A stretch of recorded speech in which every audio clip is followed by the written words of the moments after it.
quality, is there like I've obviously like have played with cards like anybody that's played poker or solitaire or whatever. If you've played more than one game with a different, with different decks, as long as they're a legitimately different brand or anything like that, you can actually feel the difference in quality of cards. What is Absolutely. that? Is that a factor in anything that you do? Absolutely. 100%. 100%. I only work with cards that are printed by the U.S. Playing Card Company. They were in Cincinnati, Ohio. They're now right across the river, Louisville, Kentucky. They've set the bar so high in their printing of their cards. They're the number one in the world. There's been a lot of places around the world, China and in different parts of Asia, where they have gotten close, but no one has come close. No one has replicated. It's almost like the $100 bill. Like there's super notes out there, right, that can come close, but nobody has replicated the U.S. Playing Card Company's quality. It's just too good. So I use this crushed finished deck of cards. These are called Monarchs. I use Monarchs. They're about, if you would buy them in the retail space, they run for about $12 a deck of cards, maybe even a little higher sometimes, because sometimes they go out of print and they're hard to get. So Right. Sometimes they'll go up and they'll be $15, $20 a deck of cards. Now, don't get me wrong. Can you still get the $2, $3 bicycle deck of cards? You can. Is there a difference in quality between these and them? There is, and it's surprisingly pretty big. So what Bicycle is putting out, even though it's on a crushed finish and I think it's their 808 stock, it's still a high end. It's still the pinnacle of playing cards, but they do have even higher end, higher end paper and printing techniques. And so when the Monarchs were printed, I think they just, because they're more or less like a royal, they're very much like a royal looking card. They went for the highest of the high, I think, on all the stuff. And so that's why I prefer these cards over anything. I can open a brand new pack and know instantly if the blade that chopped them was dull. I can feel the edges of a pack of cards. And if there's a technique you can do where I can feel an edge of deck of cards and I can tell whether or not they were like pristine, like super cut, or like dull blade cut, and you can tell. And so if they're a dull blade cut pack of cards, they're not. So there's certain shuffles that I'm giving that all have like different names. If I start to give them like a Pharaoh shuffle and they're not Pharaoh shuffling, they're shit. They're a shit deck of cards. You throw them away. They're never gonna behave in my hands the way I want them to. So, but Monarchs have been cards that, they seem to just, the quality has been so good over the years that any deck of cards I've ever opened from Monarchs, they have been perfect. And that's why when I'm using decks of cards, I go for the best of the best. Just because, it makes it so that when I'm doing all these hard things, that they do exactly what I want them to do.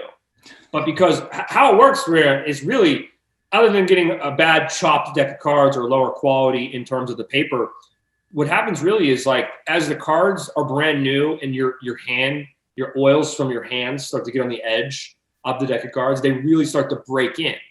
Now that's a good thing. You can break a deck of cards in and they can be butter in your hands. But what happens is eventually they kind of lose the oils in your fingers, will cause the cards to lose almost their elasticity. Yeah. Whereas like doing this will still work, but when a cards really start to get like really worked in, they almost become like a bar deck. You've seen bar decks before. Yeah. They get like a bend in them, and they almost start to look a little bit bigger than 52 cards. Yeah. That's when they're junk. Like when they get too worked in, where they don't have any get. Like I can fling cards like this, and they'll jump. They will jump off the pack of cards that I can catch, and they're shooting pretty far into the air, right? But when that starts to, that doesn't happen anymore, I throw them away. So I go through in a given year, in a given year that's not a pandemic, I go through around 350 to 400 packs of cards a year.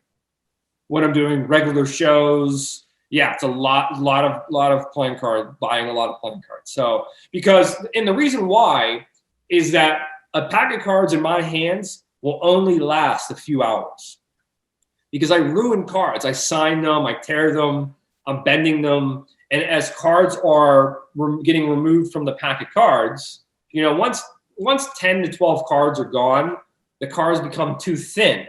So once they're too thin to work with, they get junked and I open a brand new pack.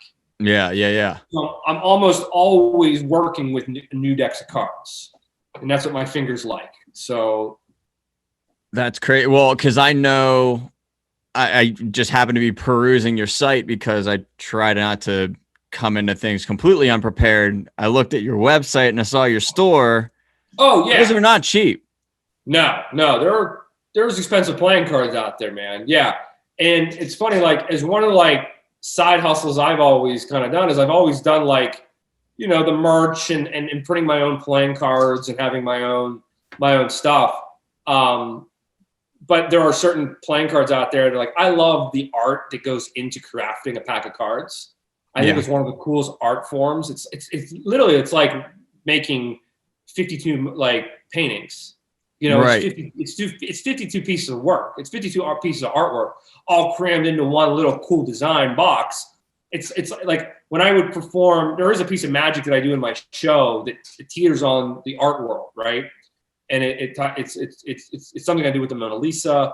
But I talk about how a deck of cards is really just a little box of art. Like people don't realize the intricate detail that went into crafting the back design. When you look at the the face cards, like the detail that goes into a playing card is pretty amazing. And the same way there are works of art out there that are very rare. It's the same with the playing cards. There are very rare works of arts of playing cards out there. And the rarer they are, the more expensive they become. That's just the nature of how art works. Right. And there are packs of cards out there that go for thousands of dollars. And